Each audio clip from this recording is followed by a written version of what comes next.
C'est la journée que le Seigneur a fait, que le Seigneur a fait.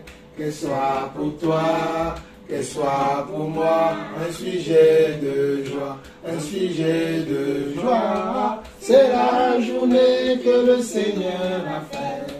Qu'elle soit pour toi un sujet de joie. C'est la journée que le Seigneur a fait.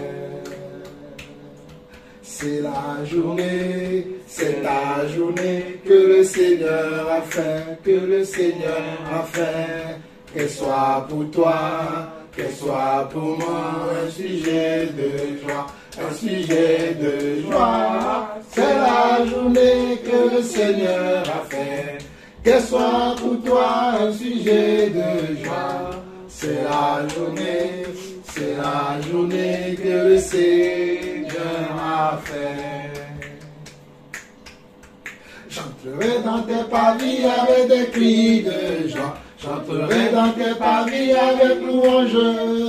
J'entrerai dans tes pavis avec des cris de joie. Je loue ton nom car tu nous rends heureux. J'entrerai dans tes pavis avec des cris de joie. J'entrerai dans tes pavis avec louange. J'entrerai dans tes pavis avec des cris de joie. Je loue ton nom car tu nous rends heureux. Je loue ton nom car tu nous rends heureux. Tu nous rends heureux, tu nous rends heureux. Je loue ton nom car tu nous rends heureux. Tu nous rends heureux, tu me rends heureux. Je loue ton nom car tu me rends heureux. Tu me rends heureux, tu nous rends heureux. Je loue ton nom car tu nous rends heureux. Tu nous rends heureux, tu nous rends heureux. Je loue ton nom car tu nous rends heureux. J'entrerai dans tes pavis avec des cris de joie. J'entrerai dans tes pavis avec louange. J'entrerai dans tes pavis avec des cris de joie. Je loue ton nom car tu nous rends heureux. Tu nous rends heureux, tu nous rends heureux. Je loue ton nom car tu nous rends heureux. Tu nous rends heureux, tu nous rends heureux. Je loue ton nom car tu nous rends heureux. Tu nous rends heureux, tu nous rends heureux. Je loue ton nom car tu nous rends heureux. Tu nous rends heureux, tu nous rends heureux. Je loue ton nom car tu nous rends heureux. Je loue ton nom car tu nous rends heureux. Je loue ton nom car tu nous rends heureux. Tu me donnes la paix, tu me donnes la paix. Je loue ton nom car tu me donnes la paix. Tu me donnes la paix, tu me donnes la paix. Je loue ton nom car tu me donnes la paix. Tu veilles sur moi, tu veilles sur moi, tu veilles sur moi. Je loue ton nom car tu veilles sur nous. Tu veilles sur nous, tu veilles sur nous. Je loue ton nom car tu veilles sur moi. tu guides nos pas, Tu guides nos pas, tu guides nos pas. Je loue ton nom car tu guides nos pas. Tu guides nos pas, tu guides nos pas. Je loue ton nom car tu guides nos pas. tu es ma victoire, Tu es ma victoire, tu es ma victoire. Je loue ton nom car tu es ma victoire. Tu es ma victoire, tu es ma victoire. Je loue ton nom car tu es ma victoire. tu es mon salut, Tu es mon salut, tu es mon salut. Je loue ton nom car tu es mon salut. Tu es mon salut, tu es mon salut. Je loue ton nom car tu es mon salut. tu gardes mon année, Tu gardes mon année, tu gardes mon année. Je loue ton nom car tu gardes mon année. Tu gardes mon année, tu gardes mon année. Je loue ton nom car tu gardes mon année. Je loue ton nom car tu gardes mon année. Je loue ton nom car tu gardes mon année. tu es notre joie, Tu es notre joie, tu es notre joie. Je loue ton nom car tu es notre joie. Tu es notre joie, tu es notre joie. Je loue ton nom car tu es notre joie. tu es